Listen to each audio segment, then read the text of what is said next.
guys, today we're going to do 8-5, adding and subtracting rational expressions. Today you will be able to add and subtract rational expressions. And before we get started, we have to remember that when we're working with rational expressions, we are going to use a lot of what we know about fractions and adding and subtracting with fractions specifically today. So when we are adding and subtracting fractions, we know that we need a common denominator. The same is necessary when we are adding and subtracting rational expressions. So some easy steps that we're going to use to get our common denominator and then add or subtract our rational expressions is 1, factor everything, all of the numerators, all of the denominators. If you cannot factor it, we know, and there is addition or subtraction in a numerator or a denominator, we know that we are going to put that in parentheses because it is a group. We are then going to create what are called common bars. This is where we're going to be making our common denominator.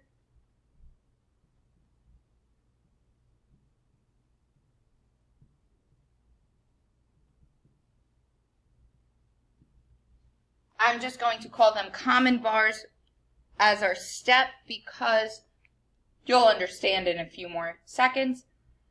Step 3 is to compare your common denominator to your original fraction. And then step 4 is to add or subtract our numerators. So our steps are up there in our left corner. 1, factor everything. 3 times x cannot be factored. X plus 3 cannot be factored, and there's addition, so I'm putting parentheses. X plus 2 cannot be factored. Neither can x minus 2. Now, 2, create common bars. So those purple fraction bars are what I'm going to call common bars. In order to do this, I'm going to take each factor from the denominator. So I have x plus 2. Then I need to check in my second original fraction if that denominator is in my common bars. So x minus 2 is not in my common bars, therefore I'm going to multiply that in my denominator as well. So the common denominator here is x plus 2 times x minus 2, because both of the factors of our denominators are in our common bars. Then copy that into our second fraction, x plus 2 times x minus 2. And now we have to create equivalent fractions. So step 3 says to compare to original fraction. I'm going to compare this new denominator to my old original denominator. The factor that I am now multiplying by in my new denominator and I wasn't in my old denominator needs to go into my numerator. So I didn't have an x minus 2 originally, therefore I need to put an x minus 2 in my numerator, and I'm also going to carry down my original numerator. So it is 3x times x minus 2. Do the same for the second. What is not in this denominator that is in this denominator?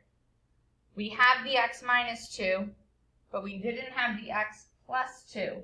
So we need the x plus 2 in our numerator, and we're also going to carry down our original numerator, x plus 3. Now that we have equivalent fractions, we are going to just simplify our numerators. So I'm going to make it one fraction with the same denominator of x plus 2 times x minus 2, and I'm going to add my numerators. 3x times x minus 2 plus x plus 2 times x plus 3. Right now we're going to leave our numerator like that because I just want us to get used to finding our common denominator. Second problem, factor everything. Factored. Factored. Can't take anything out. Factor. What multiplies to 2 and adds to negative 3? X minus 2 and x minus 1.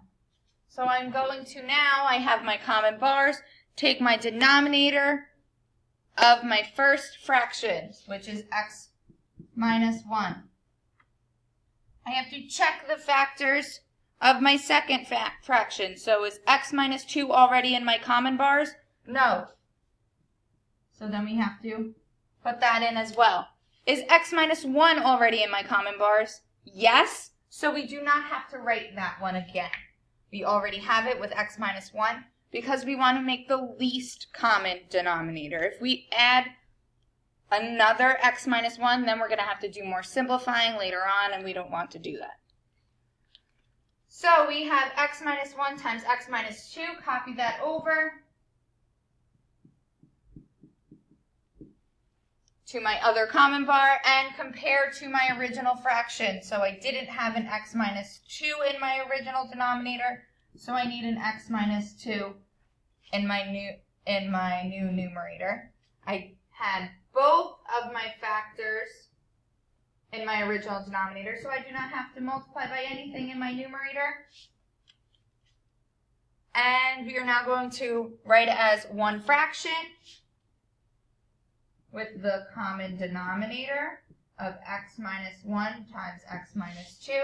And we are going to add or subtract our numerator. Here we are going to add, so x times x minus 2 plus 2x minus 1.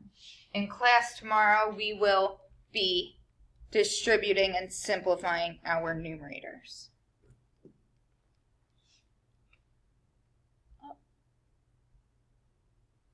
Last one, subtraction, factor. First numerator is x plus 2. Denominator, we can factor out an x, so I have x times x minus 2. Oh, sorry, this is a negative, not a plus. It's a minus because we're doing subtraction. X plus 2 in parentheses, and I can factor out a 2. So 2 times x minus 4. I copy my first fraction's denominator. So I take all of the factors. I take x, and I take x minus 2. I then take my second fraction's denominator and check. I have 2 as my first factor. I don't have a 2 as a factor in my common bars, so I'm going to multiply by 2. Now the 2 is taken care of. I need an x minus 4 in my common bars. I don't have one, so I'm going to multiply by x minus 4 as well. Now that I have my common bars, my common denominator and my common bars, I'm going to rewrite it. And compare to my original denominator. So first fraction's original denominator, I did not have this 2 and this x minus 4, so I need a 2 and I need an x minus 4 along with the original numerator. In my second fraction, I did not have an x or an x minus 2, so in my new numerator, I need an x, x minus 2, and an x plus 2. Write as one fraction, so I'm going to write my common denominator, 2x times x minus 2 times x minus 4. Bernard Placid to the North Main office. Bernard Placid to the North Main office, please. Thank you. And rewrite my numerator, so 2 times x minus 4 times x plus 2 minus x times x minus 2 times x plus 2. That's all.